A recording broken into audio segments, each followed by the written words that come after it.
बच्चों, आज हम पढ़ेंगे पाठ 1 भारतीय संविधान। तो इस अध्याय में बच्चों फुटबॉल के खेल से बात शुरू की गई है कि जैसे फुटबॉल के खेल में नियम होता है कि खिलाड़ी जो है गेंद को अपनी बाजू से नहीं छू सकता, और अगर बाजू से छू लेता है तो वो फाउल या गलत माना जाता है। तो इसी तरह जैसे फुटबॉल में नियम होते हैं, वैसे ही अन्य कोई भी खेल हो जैसे हॉकी या क्रिकेट, सभी में क्या है, कुछ ना कुछ नियम तय किए जाते हैं। इसी तरह जैसे खेलों में नियम तय होते हैं, उसी तरह हर समाज के भी कुछ मूलभूत नियम होते हैं। उन्हीं से समाज का स्वरूप तय होता है और अलग अलग समाजों के बीच फर्क पता चलता है। और समाज के लिए जो ये नियम निर्धारित किए जाते हैं, ये नियम जिस दस्तावेज में मिलते हैं उसे हम संविधान कहते हैं। तो यहाँ पे संविधान की परिभाषा क्या होगी? ऐसा दस्तावेज जिसमें शासन को चलाने के लिए नियम होते हैं, कानून होते हैं, उसे हम संविधान कहते हैं। अब सवाल पैदा होता है, हमें संविधान की ज़रूरत क्यों पड़ती है? तो बच्चों, क्यों पड़ती है? क्योंकि संविधान में क्या लिखे होते हैं? नियम व कानून, और उन्हीं के अनुसार देश का शासन चलाया जाता है। अगर देश में नियम व कानून तय नहीं होंगे, निश्चित नहीं होंगे, तो अव्यवस्था फैल जाएगी, अराजकता फैल जाएगी। तो इसलिए हमें संविधान की ज़रूरत पड़ती है। अब सबसे पहले 1934 में भारतीय राष्ट्रीय कांग्रेस ने संविधान सभा के गठन की मांग की। अब हमारे देश भारत में भी क्या है? संविधान है जिसके अनुसार देश का शासन चलाया जाता है। तो एक प्रश्न उठता है कि सबसे पहले ये संविधान बनाने की मांग किसने रखी थी? तो किसने रखी थी? 1934 में भारतीय राष्ट्रीय कांग्रेस ने पहली बार अपनी अधिकृत नीति में शामिल किया। केवल भारतीयों को लेकर बनने वाली एक स्वतंत्र संविधान सभा की यह मांग दूसरे विश्व युद्ध के दौरान और तेज हो गई, और अंततः दिसंबर 1946 में संविधान सभा का गठन किया गया। अंग्रेज सरकार को, औपनिवेशिक सरकार को भारतीयों की यह मांग माननी पड़ी। दिसंबर 1946 से नवंबर 1949 के बीच संविधान सभा ने स्वतंत्र भारत के लिए एक नए संविधान का प्रारूप तैयार किया। 150 साल की अंग्रेजी हुकूमत के बाद भारतीयों को आखिरकार अपनी नीति और भविष्य तय करने का मौका मिला था। तो हमारे इस संविधान में सदस्यों ने क्या किया? स्वतंत्रता संघर्ष से उपजे महान आदर्शों को ध्यान में रखते हुए गंभीरता से संविधान बनाया, उसको अंजाम दिया। तो आज दुनिया के ज़्यादातर देशों के पास अपना संविधान है। आमतौर पर सभी लोकतांत्रिक देशों से जरूर इसकी उम्मीद की जा सकती है कि उनका अपना एक संविधान हो, लेकिन इसका मतलब यह नहीं कि जिन देशों के पास अपने संविधान होते हैं वे सभी लोकतांत्रिक देश ही होंगे। जो तानाशाही सरकारें हैं बच्चों और राजतंत्र है, वहाँ पे भी संविधान पाया जाता है। ऐसा नहीं है कि सिर्फ लोकतांत्रिक देशों में ही ये पाया जाता है। अब ये चित्र है बच्चों, इसमें क्या है? जवाहरलाल नेहरू संविधान सभा को संबोधित कर रहे हैं। ये जो हमारा संविधान बनाने के लिए जो संविधान सभा गठित की गई थी, उसका ये चित्र है। अब संविधान का काम क्या है बच्चों? यह कई उद्देश्यों की पूर्ति करता है। सबसे पहले यह दस्तावेज उन आदर्शों को सूत्रबद्ध करता है जिनके आधार पर नागरिक अपने देश को अपनी इच्छा और सपनों के अनुसार रच सकते हैं। यानी संविधान ही बताता है कि हमारे समाज का मूलभूत स्वरूप क्या हो।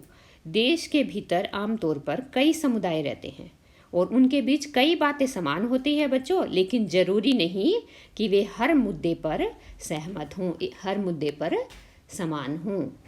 इन बातों का क्या मतलब है, यह समझने के लिए आइए दो बिल्कुल अलग अलग परिस्थितियों पर गौर करें। दोनों घटनाएं भारत की उत्तरी सीमा पर स्थित नेपाल के ताजा इतिहास की घटना है। समाचार पत्रों के माध्यम से ऊपर दी गई खबर में बताया गया कि नेपाल के लोगों ने हाल ही में एक अंतरिम संविधान को मंजूरी दी। अंतरिम का मतलब क्या होता है बच्चों? कि स्थायी नहीं होता, वो थोड़े समय के लिए होता है। सवाल यह उठता है कि जब नेपाल में पहले से ही संविधान था तो उसे नए संविधान की ज़रूरत क्यों पड़ी? इसका कारण यह है कि कुछ समय पहले तक नेपाल एक राजतंत्र था। वहाँ राजा का शासन था। राजतंत्र मतलब राजा का शासन, और लोकतंत्र मतलब लोगों का शासन। भारत में क्या है बच्चों? लोकतंत्र। 1990 में बना नेपाल का पिछला संविधान इस सिद्धांत पर आधारित था कि शासन की सर्वोच्च सत्ता राजा के पास रहेगी। ये भी संविधान में ही लिखा गया था कि सत्ता किसके पास रहेगी? राजा के पास। तो इसका मतलब क्या हुआ? संविधान जो है लोकतंत्र में ही नहीं होता बल्कि राजतंत्र में भी पाया जाता है। नेपाल के कई लोग कई दशक से लोकतंत्र की स्थापना के लिए जन आंदोलन करते चले आ रहे थे। इसी संघर्ष के फलस्वरूप 2006 में आखिरकार उन्हें राजा की सत्ता को खत्म करने में कामयाबी मिल गई। मतलब राजतंत्र 2006 में खत्म हो गया। नेपाल के लोग लोकतंत्र के रास्ते पर चलना चाहते थे और इसके लिए उन्हें एक नया संविधान चाहिए था। पहले नेपाल में राजतंत्र था, लेकिन अब लोकतंत्र स्थापित हो गया है, तो राजतंत्र के नियम कानून वहाँ पे लागू अब नहीं कर सकते, तो इसलिए उन्हें एक नए संविधान की ज़रूरत थी। वे पिछले संविधान को इसलिए नहीं अपनाना चाहते थे कि उसमें वे आदर्श नहीं थे जो नेपाल के लिए चाहते थे, जिनके लिए वे लड़ते रहे थे। जिस तरह फुटबॉल के खेल में नियम बदलते ही खेल बदल जाता है, उसी तरह नेपाल को भी राजतंत्र की जगह लोकतांत्रिक शासन व्यवस्था पर चलने के कारण सारे नियम बदलने होंगे ताकि नए समाज की रचना की जा सके। और यही कारण है कि नेपाल के लोगों ने 2015 में अपने देश के लिए एक नया संविधान अपनाया। अब ये साइड में पढ़ेंगे बच्चों। नेपाल में लोकतंत्र के लिए कई जन संघर्ष हो चुके हैं। 1990 में हुए संघर्ष के बाद लोकतंत्र की स्थापना हुई। लोकतांत्रिक व्यवस्था 2002 तक यानी 12 साल कायम रही, लेकिन अक्टूबर 2002 में राजा ज्ञानेंद्र ने गांव में माओवादी संगठनों के बढ़ते प्रभाव को कम करने के लिए सेना की मदद से सरकार के विभिन्न कामों को अपने कब्जे में लेना शुरू कर दिया। फरवरी 2005 में राजा ने शासन की बागडोर पूरी तरह अपने हाथों में ले ली। नवंबर 2005 में माओवादियों ने अन्य राजनीतिक दलों के साथ एक 12 सूत्री समझौते पर दस्तखत किए। इस समझौते में आम लोगों को लोकतंत्र और अमन चैन बहाल होने की उम्मीद दिखाई दे रही थी। लोकतंत्र के लिए चल रहा यह जन आंदोलन 2006 तक अपने शिखर पर पहुंच चुका था। आंदोलनकारियों ने राजा की ओर से दी गई छोटी मोटी रियायतों को नामंजूर कर दिया और आखिरकार अप्रैल 2006 में राजा को तृतीय संसद बहाल करके राजनीतिक दलों को सरकार बनाने का मौका देना पड़ा। और 2008 में राजतंत्र को खत्म करने के बाद नेपाल लोकतंत्र बन गया। तो यहाँ पे एक प्रश्न बनता है कि नेपाल में लोकतंत्र कब स्थापित हुआ? तो 2008 में। अब यहाँ पे अपने शिक्षक के साथ चर्चा करें कि मूलभूत शब्द से आप क्या समझते हैं। अपने रोजमर्रा के जीवन के आधार पर मूलभूत नियम का एक उदाहरण दें। तो मूलभूत से मतलब क्या होता है बच्चों? अपना इसेंशियल, जो जरूरी होता है किसी भी चीज के लिए, जो जरूरी तत्व होते हैं। जैसे जीवन के लिए जरूरी क्या है? जल, हवा, पानी। तो ये क्या हो गया? जीवन के लिए मूलभूत तत्व हैं। तो मूलभूत समझ में आ गया, बेसिक नीड्स, हमारी ज़रूरतें जिनके बगैर काम नहीं चल सकता हो। तो रोज़मर्रा के जीवन के आधार पर मूलभूत नियम का उदाहरण क्या होगा बच्चों? आपको क्या चाहिए? रहने के लिए घर, खाने के लिए भोजन और पहनने के लिए कपड़ा। तो ये आपका क्या हो गया? ये आपकी बेसिक नीड होगी, आपकी बुनियादी ज़रूरत होगी, आपकी मूलभूत ज़रूरत होगी। नेपाल की जनता एक नया संविधान क्यों चाहती थी? जनता क्या चाहती थी? अपना शासन चाहती थी, जनता के लिए शासन हो। तो इसलिए क्या है, नेपाल की जनता नया संविधान चाहती थी। संविधान का दूसरा मुख्य उद्देश्य होता है राजनीतिक व्यवस्था करना। और नेपाल के पुराने संविधान में क्या था? शासन की बागडोर राजा और मंत्रिपरिषद के हाथ में रहेगी। जिन देशों ने लोकतांत्रिक शासन पद्धति या राज्य व्यवस्था चुनी है, वहाँ निर्णय प्रक्रिया के नियम तय करने में संविधान बहुत अहम भूमिका अदा करता है। लोकतंत्र में हम अपने नेता खुद चुनते हैं ताकि हमारी ओर से वे सत्ता का जिम्मेदारी के साथ इस्तेमाल कर सकें। फिर भी इस बात की संभावना हमेशा रहती है कि ये नेता सत्ता का दुरुपयोग कर सकते हैं। तो इस तरह की विकृतियों से बचने के लिए संविधान में उपाय किए जाते हैं और राजनेताओं द्वारा सत्ता के इस दुरुपयोग से लोगों के साथ भारी अन्याय हो सकता है। इसका एक उदाहरण नीचे दी गई चित्रकथा पट में देखा जा सकता है। सुरेश अपनी कक्षा का मॉनिटर है। वह दबंग किस्म का लड़का है। उसके सहपाठी भी उसे पसंद नहीं करते। क्लास टीचर श्रीमती राव अचानक किसी काम से बाहर जाना चाहती है। वह सुरेश को सब बच्चों का ख्याल रखने के लिए बोलकर चली जाती है। सुरेश मौके का फायदा उठाता है और अनिल को तंग करने लगता है। अनिल, आज मैं राव मैडम से तुम्हारी शिकायत लगाने वाला हूँ, लेकिन मैंने क्या किया है? जब आप कक्षा से बाहर गई हुई थी तो अनिल शोर मचाकर सबको परेशान कर रहा था। उसने मेरी बात भी नहीं सुनी। यहाँ पे सुरेश अनिल की शिकायत कर रहा है। अनिल, आज तुम्हें पूरी छुट्टी के बाद यहीं रुकना पड़ेगा। मैडम आदेश देती है, तुम आज 100 बार लिखोगे कि मैं मॉनिटर को तंग नहीं करूँगा। लेकिन मैडम, मैंने तो कुछ भी नहीं किया।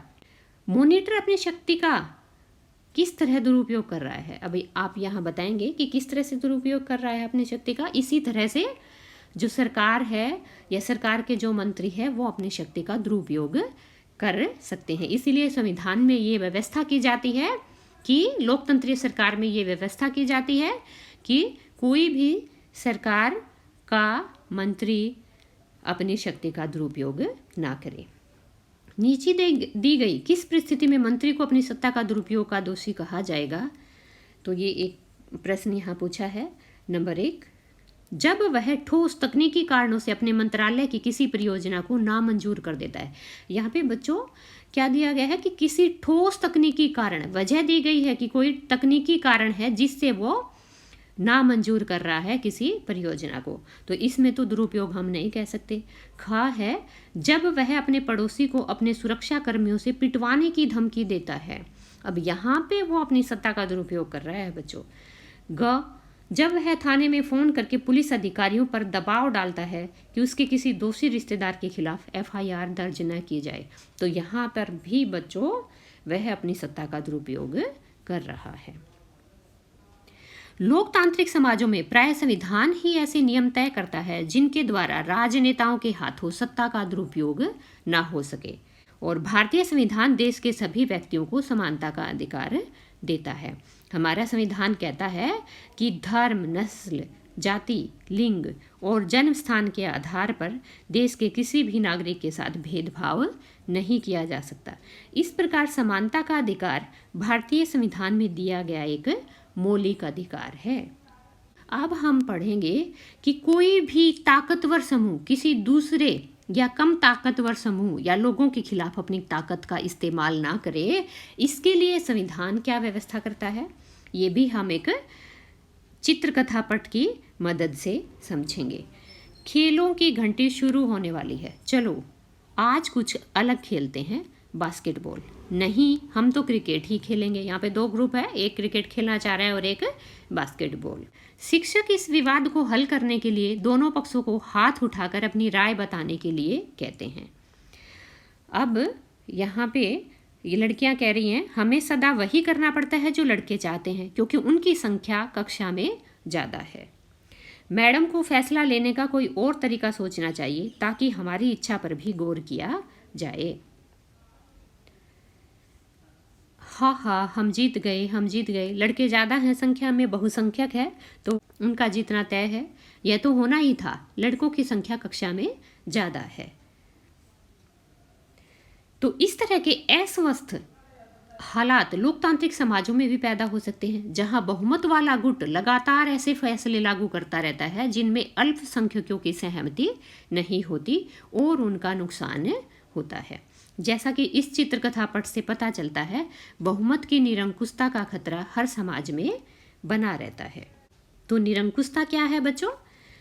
यहाँ पे बताया गया है, इसका मतलब सत्ता या अधिकारों के क्रूर व अन्यायपूर्ण इस्तेमाल से है। तो हमारे संविधान में बच्चों सिर्फ क्या है, बहुसंख्यकों को ही तवज्जो नहीं दी जाती, बल्कि अल्पसंख्यकों को भी उसी तरह से सम्मान व अधिकार प्राप्त हैं। संविधान में दिए गए नियमों से इस बात का ख्याल रखा जाता है कि अल्पसंख्यकों को किसी ऐसी चीज़ से वंचित न किया जाए जो बहुसंख्यकों के लिए सामान्य रूप से उपलब्ध है। अल्पसंख्यकों पर बहुसंख्यकों की इस निरंकुशता या दबदबे पर प्रतिबंध लगाना भी संविधान का महत्वपूर्ण कार्य है। तो संविधान क्यों जरूरी है एक लोकतंत्रीय समाज के लिए? यहाँ पे हमने ये तीसरा कारण पढ़ा कि अल्पसंख्यक और बहुसंख्यकों के बीच जो खाई है या अल्पसंख्यकों के ऊपर जो बहुसंख्यकों का दबाव है वो ना हो सके, इसको रोकने के लिए। यह दबदबा एक समुदाय द्वारा दूसरे समुदाय के ऊपर भी हो सकता है, जिसे अंतर सामुदायिक वर्चस्व कहते हैं। तो किसे कहेंगे अंतर सामुदायिक वर्चस्व? जब एक समुदाय द्वारा दूसरे समुदाय के ऊपर दबदबा कायम किया जाता है, प्रभाव जमाया जाता है, उसे हम अंतर सामुदायिक वर्चस्व कहते हैं। या फिर एक ही समुदाय के भीतर कुछ लोग दूसरों को दबा सकते हैं, जिसे अंतर सामुदायिक वर्चस्व कहते हैं। तो अंतर सामुदायिक वर्चस्व क्या होगा बच्चों? एक ही समुदाय के लोग हैं, जैसे मान लेते हैं हिंदू हैं और उनमें भी आपस में कुछ हिंदुओं का, कुछ प्रभावशाली लोगों का दूसरे हिंदू समुदाय के लोगों पर दबदबा हो, तो उसे हम क्या कहेंगे? अंतर सामुदायिक वर्चस्व कहेंगे। उपरोक्त चित्र कथापट में कौन लोग अल्पसंख्या में है? तो इसमें अल्पसंख्या में लड़कियां हैं बच्चों। बहुसंख्यक गुट द्वारा लिए गए फैसलों से यह अल्पसंख्यक गुट किस तरह दबाया जा रहा है? किस तरह दबाया जा रहा है कि यहाँ पे संख्या को महत्व दिया जा रहा है, तो इसलिए संख्या उनके लिए क्या हो रही है? परेशानी बन रही है और उनका नुकसान हो रहा है। संविधान क्यों होना चाहिए? इसका तीसरा महत्वपूर्ण कारण यह है कि हम खुद को अपने आप से बचा सकें। यह बात सुनने में जरा अजीब लगती है, लेकिन ऐसे विचार हमारे व्यापक हितों के लिए नुकसानदेह हो सकते हैं। संविधान हमें ऐसी भावनाओं से बचाने में मदद करता है। इसको समझने के लिए भी हमें ये चित्रकथा पठ देखेंगे। शबनम दुविधा में है, उसे कुछ तय करना है। कल की परीक्षा के लिए मुझे 2 अध्याय पढ़ने हैं, लेकिन इस समय तो मेरा पसंदीदा टीवी कार्यक्रम आ रहा है, मैं इसे देखे बिना नहीं रह सकती। पर अगर मैं ऐसा करती हूँ तो मैं ये दोनों अध्याय नहीं पढ़ पाऊंगी।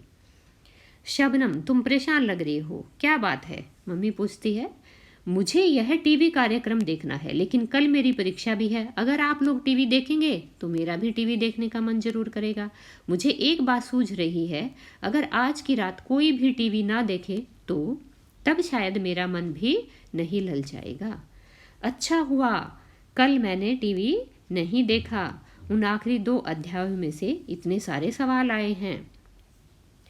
तो संविधान हमें ऐसे फैसले लेने से भी रोकता है जिनसे उन बड़े सिद्धांतों को ठेस पहुंच सकती है, जिनमें देश आस्था रखता है। उदाहरण के तौर पर हो सकता है, तो अब यहाँ पे हम देखेंगे शबनम इस बात पर क्यों खुश हो रही है कि उसने टीवी नहीं देखा। ऐसी स्थिति में आप क्या करते? क्यों खुश हो रही है बच्चों? उसने टीवी नहीं देखा क्योंकि अगर वो टीवी देखती तो वो 2 पाठ नहीं पढ़ पाती और जिससे उसका अपना ही खुद का ही नुकसान होता। और ऐसी स्थिति में आप क्या करते, ये आप कमेंट बॉक्स में बताएंगे। तो यहाँ पे क्या था बच्चों कि हम अपने आप को अपनी भावनाओं से बचा सकें। तो यहाँ पे भावना थी टीवी देखने के, लेकिन उस भावना में ना बहकर यहाँ पे शबनम ने क्या किया? अपनी परीक्षा की तैयारी की। संविधान हमें ऐसे फैसले लेने से भी रोकता है जिनसे उन बड़े सिद्धांतों को ठेस पहुंच सकती है, जिनमें देश आस्था रखता है। उदाहरण के तौर पर हो सकता है कि लोकतंत्र को मानने वाले अधिकांश लोग गंभीरता से महसूस करने लगे कि दलगत राजनीति यानी पार्टी पॉलिटिक्स बहुत विकृत हो चुकी है, बहुत खराब हो चुकी है। इसलिए जब चीज़ों को दुरुस्त करने के लिए किसी तानाशाह को ही शासन सौंप देना चाहिए या फौजी शासन हो जाना चाहिए। इस भावना में बहकर लोग बहुधा इस बात को महसूस नहीं कर पाएंगे कि लंबे दौर में तानाशाही शासन तो उनके सारे हितों को तहस नहस कर देगा। अब तानाशाही शासन हमें क्षणिक सुख तो दे सकता है बच्चों, लेकिन वो हमें लंबा सुख या हमेशा के लिए सुखी नहीं बना सकता। तो क्या होगा? एक अच्छे संविधान में क्या विशेषता होगी कि वह लोकतंत्रीय जरूरतों को पूरा करे, लोकतंत्रीय शासन व्यवस्था को कायम करे। एक अच्छा संविधान देश की बुनियादी संरचना को इस तरह के उन्माद से बचाता है। यह ऐसे प्रावधानों को आसानी से पलटने नहीं देता जिनके जरिए नागरिकों को अधिकारों का आश्वासन मिलता है और उनकी स्वतंत्रता की रक्षा होती है। इस चर्चा से आप समझ गए होंगे कि लोकतांत्रिक समाज में संविधान की भूमिका कितनी जरूरी है। आइए अब निम्नलिखित उदाहरणों से जुड़े मूलभूत नियमों से ये तालिका भरते हैं। उदाहरण है, नेपाल में लोकतंत्र के लिए चले आंदोलन की सफलता के बाद वहां के लोगों ने एक नया संविधान अपनाया। अब इसमें मूलभूत नियम क्या बनकर उभरा है? ये ऐसे आदर्श हैं जिनसे पता चलता है कि हम किस तरह की शासन व्यवस्था में रहना चाहते हैं। सुरेश अपने सहपाठी अनिल को बेवजह परेशान कर रहा है। तो इसमें मूलभूत नियम क्या है बच्चों कि अगर किसी के पास सत्ता हो, शक्ति हो, तो वह इसका दुरुपयोग कर सकता है। तो क्या होना चाहिए? सत्ता पर भी अंकुश होना चाहिए। लड़कियों को बास्केटबॉल खेलने का मौका नहीं मिलता क्योंकि उनकी कक्षा में लड़कों की संख्या ज़्यादा है। तो इससे मूलभूत नियम क्या निकल कर आता है बच्चों कि बहुसंख्यक अल्पसंख्यकों पर अपना दबदबा बना सकते हैं। इसलिए संविधान में ऐसे अंकुश लगाने के लिए, बहुसंख्यकों पर भी अंकुश लगाने के लिए और अल्पसंख्यकों को भी ध्यान में रखते हुए कानून बनाने चाहिए। शबनम ने टीवी देखने की बजाय अपने अध्यायों को दोहराने का फैसला लिया। तो इससे मूलभूत नियम क्या है कि हमें अपनी जो बेसिक ज़रूरत है उसकी तरफ ध्यान देना चाहिए। हमारी जो मूलभूत ज़रूरत है, हमारी जो प्राथमिकता है, उसकी तरफ हमें ध्यान देना चाहिए। भारतीय संविधान की मुख्य विशेषताएं पढ़ेंगे। 20वीं सदी तक आते आते भारतीय राष्ट्रीय आंदोलन क्या है बच्चों? जो भारतीयों ने औपनिवेशिक शासन से मुक्ति पाने के लिए जो आंदोलन चलाया उसको हम भारतीय राष्ट्रीय आंदोलन कहते हैं।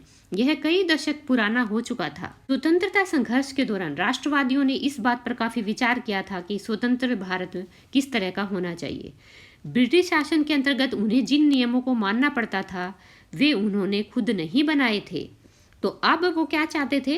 एक लोकतांत्रिक देश चाहते थे और उस लोकतांत्रिक देश में वो ऐसे नियम व कानून बनाना चाहते थे जिसमें सभी को सरकार में हिस्सेदारी का अधिकार हो। तो लोकतांत्रिक सरकार का गठन कैसे किया जाए, इसके नियम क्या हो, ये सब करने के लिए भारतीयों को एक संविधान सभा की ज़रूरत थी और वह संविधान सभा 1946 में गठित की गई जिसमें लगभग 300 लोग थे। भावी संविधान के निर्माण के लिए अगले 3 साल तक संविधान सभा की बैठकें होती रही। अब ये फोटो देखिए बच्चों। संविधान सभा के सदस्यों के बीच एकता की जबरदस्त भावना थी। भावी संविधान के एक प्रावधान पर जमकर चर्चा हुई और सभी लोग सहमति विकसित करने के बारे में गंभीर थे। तो इसमें सरदार वल्लभ भाई पटेल दिखाई दे रहे हैं जो संविधान सभा के एक महत्वपूर्ण सदस्य थे। तो ये है वल्लभ भाई पटेल।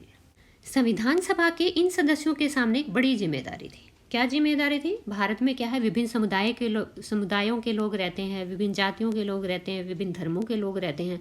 सबको एक ही देश के अंदर लाना, एक ही शासन के अंदर लाना, एक ही कानून नियम के अंदर लाना, एक ही संविधान के अंदर लाना बहुत बड़ी चुनौती थी।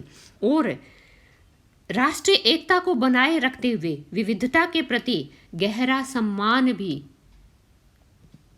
कायम करना, ये क्या थी? सबसे बड़ी उस समय की मांग थी। तो संविधान सभा के द्वारा ऐसा दस्तावेज तैयार किया गया जिसमें सामाजिक आर्थिक सुधारों के जरिए गरीबी उन्मूलन और जनप्रतिनिधियों के चयन में जनता की महत्वपूर्ण भूमिका पर काफ़ी जोर दिया गया। अब ये बाबा साहब अम्बेडकर हैं। भारतीय संविधान का इन्हें जनक कहा जाता है। इनका विश्वास था कि संविधान सभा में उनकी हिस्सेदारी से अनुसूचित जातियों को संविधान के प्रारूप में कुछ सुरक्षात्मक व्यवस्था मिली है। लेकिन उन्होंने यह भी कहा कि भले ही कानून बन गए हों, अभी भी अनुसूचित जातियां बेफिक्र नहीं हो सकती क्योंकि इन कानूनों का संचालन सवर्ण हिंदू अधिकारियों के हाथों में ही है। इसलिए उन्होंने अनुसूचित जातियों से आह्वान किया कि वे सरकार के अलावा लोक सेवाओं में भी बढ़ चढ़कर शामिल हों। अब हम पढ़ेंगे भारतीय संविधान की विशेषताएं, भारतीय संविधान के मुख्य लक्षण। तो सबसे पहले विशेषता है संघवाद। इसका मतलब है देश में एक से ज़्यादा स्तर की सरकारों का होना, और हमारे देश में राज्य स्तर पर भी सरकारें हैं और केंद्र स्तर पर भी, और पंचायती राज व्यवस्था शासन का तीसरा स्तर है। भारत में इतने सारे समुदायों की उपस्थिति का सीधा मतलब यह था कि यहाँ शासन की एक ऐसी व्यवस्था विकसित करनी होगी जिसमें राजधानी दिल्ली में बैठे मुट्ठी भर लोग पूरे देश के फैसले न लेने लग जाएं। इसलिए क्या है, भारत में संघवाद की व्यवस्था की गई। इसीलिए प्रांतीय स्तर पर भी सरकार की व्यवस्था की गई ताकि इलाकों के हिसाब से अलग फैसले भी लिए जा सके। भारत के सभी राज्यों में कुछ मुद्दों पर फैसले लेने का स्वायत्त अधिकार है। राष्ट्रीय महत्व के सवालों पर सभी राज्यों को केंद्र सरकार द्वारा बनाए गए कानूनों को मानना पड़ता है। और कार्य क्षेत्र की इस स्पष्टता के लिए संविधान में कुछ सूचियां दी गई हैं: राज्य सूची, संघ सूची और समवर्ती सूची, जिनमें बताया गया है कि कौन से स्तर की सरकार किन मुद्दों पर कानून बना सकती है। इसके साथ संविधान यह भी तय करता है कि प्रत्येक स्तर की सरकार अपने कार्यों के लिए पैसे का इंतजाम कहां से कर सकती है। तो भारत के सभी लोग इन सभी स्तरों की सरकारों द्वारा बनाए गए कानून और नीतियों के अंतर्गत आते हैं। जब संविधान सभा ने सार्वभौमिक वयस्क मताधिकार के सिद्धांत को स्वीकृति दी तो सभा के सदस्य A.K. अय्यर ने कहा था कि यह कदम आम आदमी और लोकतांत्रिक शासन की सफलता में गहरी आस्था का द्योतक और इस विश्वास पर आधारित है कि वयस्क मताधिकार के जरिए लोकतांत्रिक सरकार की स्थापना ज्ञानोदय लाएगी। यह आम आदमी के कुशल से जीवन स्तर, सुविधा और बेहतर जीवन स्थिति को प्रोत्साहन देगी। अब दूसरी विशेषता है हमारे संविधान की संसदीय शासन पद्धति। सरकार के सभी स्तरों पर प्रतिनिधियों का चुनाव लोग खुद करते हैं। तो भारत का संविधान अपने सभी वयस्क नागरिकों को वोट डालने का अधिकार देता है। संविधान सभा के सदस्य जब संविधान की रचना कर रहे थे तो उन्हें लगा कि स्वतंत्रता संघर्ष ने भारतीय जनता को वयस्क मताधिकार का प्रयोग करने के योग्य बना दिया है। उन्हें विश्वास था कि इससे न केवल लोकतांत्रिक सोच व तौर तरीकों को प्रोत्साहन मिलेगा बल्कि जाति, वर्ग और औरत मर्द के फर्क पर आधारित ऊंच नीच की बेड़ियां भी तोड़ी जा सकेंगी। तो सार्वभौमिक वयस्क मताधिकार का मतलब क्या है? चुनाव में देश के सभी लोगों की सीधी भूमिका, मतलब जो 18 साल या उससे ऊपर का व्यक्ति है, चाहे वो किसी भी धर्म का हो, जाति का हो, किसी भी लिंग का हो, वोट डालने का अधिकार रखता है। इसे सार्वभौमिक वयस्क मताधिकार कहेंगे। इसके अलावा हर व्यक्ति खुद चुनाव भी लड़ सकता है, चाहे उसकी सामाजिक पृष्ठभूमि कैसी भी क्यों ना हो। ये प्रतिनिधि जनता के प्रति जवाबदेह होते हैं। अब आती है तीसरी विशेषता, शक्तियों का बंटवारा। अब संविधान के अनुसार सरकार के 3 अंग हैं: विधायिका, कार्यपालिका और न्यायपालिका। विधायिका में हमारे निर्वाचित प्रतिनिधि होते हैं। कार्यपालिका ऐसे लोगों का समूह है जो कानूनों को लागू करने और शासन चलाने का काम देखते हैं। न्यायालयों की व्यवस्था को न्यायपालिका कहा जाता है। सरकार कि किसी भी शाखा द्वारा सत्ता के दुरुपयोग को रोकने के लिए यह प्रावधान किया गया है ताकि कोई एक अंग सरकार का शक्तिशाली ना हो जाए, अपनी प्रभुसत्ता कायम ना कर ले। सभी में क्या है, सामंजस्य बना रहे। इन सभी अंगों की शक्तियां एक दूसरे से अलग होंगी। शक्तियों के इस बंटवारे के आधार पर प्रत्येक अंग दूसरे अंग पर अंकुश रखता है और इस तरह तीनों अंगों के बीच सत्ता का संतुलन बना रहता है। संविधान सभा के सदस्यों को भय था कि कहीं कार्यपालिका इतनी ताकतवर न हो जाए कि विधायिका के प्रति अपने दायित्वों की उपेक्षा ही करने लगे।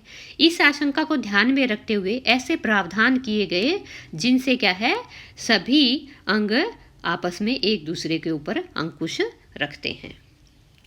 इस अध्याय में राज्य शब्द का अक्सर इस्तेमाल किया गया है। राज्य शब्द का ध्यान रखें, इसका मतलब राज्य सरकारों से नहीं है। जब हम राज्य शब्द का इस्तेमाल करते हैं हम उसे सरकार से भिन्न अर्थ में लेते हैं। सरकार की जिम्मेदारी होती है कानून बनाना और लागू करना, लेकिन चुनाव के जरिए सरकार बदल सकती है। पर राज्य एक ऐसी राजनैतिक संस्था होती है जो निश्चित भूभाग में रहने वाले संप्रभु लोगों का प्रतिनिधित्व करती है। तो यहाँ पे राज्य क्या है बच्चों? विस्तृत है और सरकार उसका एक अंग है, उसका एक हिस्सा है। इस आधार पर हम भारतीय राज्य, नेपाली राज्य आदि की बात कर सकते हैं। भारतीय राज्य की एक लोकतांत्रिक सरकार है। सरकार राज्य का एक हिस्सा होती है। राज्य का मतलब सरकार से कहीं ज़्यादा व्यापक होता है। उसे सरकार के स्थान पर इस्तेमाल नहीं किया जा सकता। तो एसएस में बच्चों हम राज्य का मतलब प्रोविंस से मतलब नहीं है, प्रांत से मतलब नहीं है। राज्य का मतलब क्या है? ऐसा निश्चित भूभाग जिस पर रहने वाले लोग संप्रभु हो, मतलब जिनके ऊपर किसी और का शासन ना हो, जिनके ऊपर किसी और सत्ता का अधिकार ना हो, जो स्वतंत्र हो अपने आप में। तो उस निश्चित भूभाग में रहने वाले लोग क्या कहलाएंगे? राज्य कहलाएंगे। अब चौथी विशेषता है मौलिक अधिकार। मौलिक अधिकारों वाला खंड भारतीय संविधान की अंतरात्मा भी कहलाता है। तो यहाँ पे प्रश्न बनता है कि भारतीय संविधान की अंतरात्मा कौन है? मौलिक अधिकार। औपनिवेशिक शासन ने राष्ट्रवादियों के दिमाग में राज्य के प्रति संदेह का भाव पैदा कर दिया था। इसीलिए राष्ट्रवादी चाहते थे कि स्वतंत्र भारत में राज्य की सत्ता का दुरुपयोग ना हो, इसके लिए कुछ लिखित अधिकार होने चाहिए। लिहाजा मौलिक अधिकार देश के सभी नागरिकों को राज्य की सत्ता के मनमाने और निरंकुश इस्तेमाल से बचाते हैं। विभिन्न अल्पसंख्यक समुदाय भी चाहते थे कि संविधान में ऐसे अधिकारों को शामिल किया जाए जो उनकी समूह की रक्षा कर सकें। तो हमारे संविधान में बहुसंख्यकों से अल्पसंख्यकों के अधिकारों की रक्षा का आश्वासन भी दिया गया है। इन मौलिक अधिकारों के बारे में डॉक्टर अंबेडकर ने कहा था कि इनका दोहरा उद्देश्य है। पहला, हरेक नागरिक ऐसी स्थिति में हो कि वह उन अधिकारों के लिए दावेदारी कर सके, और दूसरा, ये अधिकार हर उस सत्ता और संस्था के लिए बाध्यकारी हो जिसे कानून बनाने का अधिकार दिया गया है। मौलिक अधिकारों के अलावा हमारे संविधान में एक खंड नीति निर्देशक तत्वों का भी है। यह इसलिए जोड़ा गया ताकि सामाजिक व आर्थिक सुधार लाए जा सकें। वे चाहते थे भारतीय राज्य जनता की गरीबी दूर करने वाले कानून नीतियां बनाए और इन सिद्धांतों को अपने मार्गदर्शक के रूप में हमेशा अपने सामने रखे। अब हम ये भारतीय संविधान में उल्लिखित मौलिक अधिकारों में से कुछ अधिकारों के बारे में यहाँ पढ़ेंगे। तो हमारे कितने मौलिक अधिकार हैं बच्चों? 6। तो पहला है उनमें समानता का अधिकार। इसका मतलब है सभी लोगों को देश का कानून बराबर सुरक्षा प्रदान करता है। कोई भी धर्म, कोई भी जाति, कोई भी लिंग हो, सभी के साथ कोई भेदभाव नहीं किया जा सकता। खेल के मैदान, होटल, दुकान इत्यादि सार्वजनिक जगहों पर सभी को बराबर पहुंच का अधिकार होगा। रोजगार के मामले में भी राज्य किसी के साथ भेदभाव नहीं कर सकता। लेकिन इसके कुछ अपवाद हैं जिनके बारे में इसी किताब में हम आगे पढ़ेंगे। इसके अंदर छुआछूत की प्रथा का भी उन्मूलन कर दिया गया है। अब दूसरा कौन सा अधिकार है? स्वतंत्रता का अधिकार। इस अधिकार के अंतर्गत अभिव्यक्ति और भाषण की स्वतंत्रता, सभा संगठन बनाने की स्वतंत्रता, देश के किसी भी भाग में आने जाने, रहने तथा कोई भी व्यवसाय, पेशा या कारोबार करने का अधिकार शामिल है। तीसरा है शोषण के विरुद्ध अधिकार। संविधान में कहा गया है कि मानव व्यापार मतलब मानव की खरीद फरोख्त, जबरिया श्रम मतलब जबरन किसी को मजबूर करके मेहनत करवाना, मजदूरी करवाना, और 14 वर्ष से कम उम्र के बच्चों को मजदूरी पर रखना अपराध है। नंबर 4, धार्मिक स्वतंत्रता का अधिकार। सभी नागरिकों को पूरी धार्मिक स्वतंत्रता दी गई है। प्रत्येक व्यक्ति को अपनी इच्छा का धर्म अपनाने, उसका प्रचार प्रसार करने का अधिकार है। सांस्कृतिक और शैक्षणिक अधिकार। संविधान में कहा गया है कि धार्मिक या भाषाई सभी अल्पसंख्यक समुदाय अपनी संस्कृति की रक्षा और विकास के लिए अपने अपने शैक्षणिक संस्थान खोल सकते हैं। नंबर 6, संवैधानिक उपचारों का अधिकार। यदि किसी नागरिक को लगता है कि राज्य द्वारा उसके किसी मौलिक अधिकार का उल्लंघन हुआ है, हनन हुआ है, तो इस अधिकार का सहारा लेकर वह अदालत में जा सकता है। तो निम्नलिखित परिस्थितियों में कौन से मौलिक अधिकारों का उल्लंघन हो रहा है? यदि 13 साल का बच्चा कालीन के कारखाने में मजदूरी करता है तो कौन से अधिकार का उल्लंघन हो रहा है यहाँ पे? शोषण के विरुद्ध। यदि किसी राज्य का कोई नेता दूसरे राज्य के लोगों को अपने राज्य में काम करने से रोकता है तो यह कौन सा अधिकार का हनन हो रहा है? उल्लंघन हो रहा है स्वतंत्रता के अधिकार का।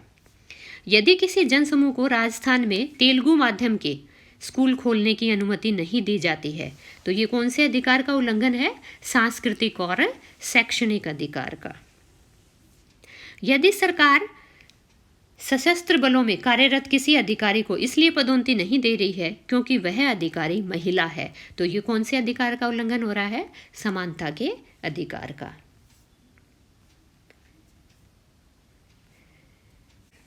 अगली विशेषता है नंबर 5, धर्मनिरपेक्षता।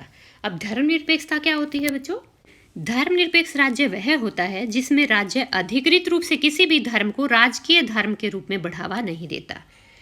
मतलब राज्य का अपना कोई विशेष धर्म नहीं होता बल्कि सभी धर्मों को समान महत्व देता है। क्या है धर्मनिरपेक्षता? जिसमें राज्य का अपना कोई धर्म नहीं होता बल्कि सभी धर्मों को समान समझता है, सभी धर्मों को समान महत्व देता है, उसे हम धर्मनिरपेक्षता कहेंगे।